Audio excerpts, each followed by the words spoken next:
వ్యతిరేక దినోత్సవాన్ని పురస్కరించుకుని వనపర్తి జిల్లాలో అవగాహన ర్యాలీ నిర్వహించారు. ఈ ర్యాలీలో డిప్యూటీ డిఎంహెచ్ఓ డాక్టర్ శ్రీనివాసులు పాల్గొని జెండా ఊపి ప్రారంభించారు. ఈ సందర్భంగా ఆయన మాట్లాడుతూ దోమలు వృద్ధి చెందకుండా దోమకాటుకి గురి కాకుండా జాగ్రత్తలు తీసుకోవాలని అన్నారు. ప్రతి ఒక్కరూ పరిసరాలను పరిశుభ్రంగా ఉంచుకోవాలని పిలుపునిచ్చారు. 2030 సంవత్సరం నాటికి మలేరియా నిర్మూలనకు కలిసి పనిచేద్దామని, ఇంటి పరిసరాల్లో నీటి నిల్వలు లేకుండా చూసుకోవాలని శ్రీనివాసులు సూచించారు.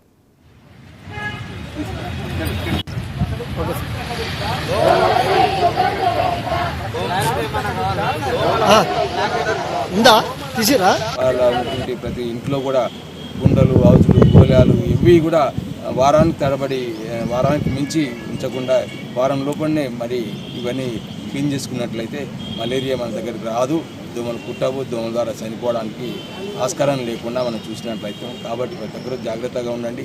మాకు ఆరోగ్య కార్యకర్తలు కూడా సహకరించండి.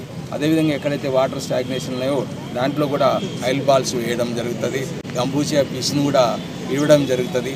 మన జిల్లాలో 2 పెద్దమందేళ్ళలోను, తర్వాత పెబ్బేరులోను, మదనాపూర్లోను 3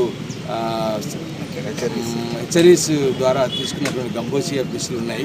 దాని ద్వారా ఎక్కడైతే ఇప్పుడు జూన్లో స్టార్ట్ అవుతాయి దోమలు ఎక్కువగా, మరి వర్షపు నీరు వచ్చి స్టాగ్నేషన్ అయ్యి దాని ద్వారా మలేరియా సంక్రమించడానికి ఆస్కారం ఉంటుంది. కాబట్టి తగు జాగ్రత్తలు తీసుకున్నట్లయితే బెటర్గా ఉంటుంది. అదేవిధంగా డెంగ్యూ అనేది ఇప్పుడు వాటర్ స్టాగ్నేషన్ ఉన్నటువంటి ప్రాంతాలు ఉన్నటువంటి ఈ ముఖ్యంగా కొత్తకోట లాంటి ప్రాంతాల్లో జనరల్గా ఎక్కువగా వ్యాప్తి జరుగుతూ ఉంటుంది.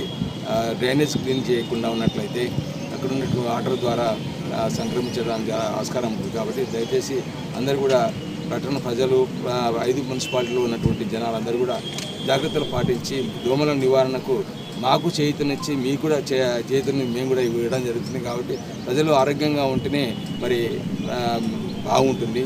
మీ ఆరోగ్యమే మా ఆరోగ్యం. కాబట్టి మీ ఆరోగ్యం దృష్ట్యా మీరు జాగ్రత్త వహించాలి, మేము కూడా జాగ్రత్త వహించాలి. మీ అందరూ కూడా కలిసికట్టుగా కృషి చేసినట్లయితే మలేరియా మన దారిన పడకుండా మనం నిర్మూలించుకుంటాం.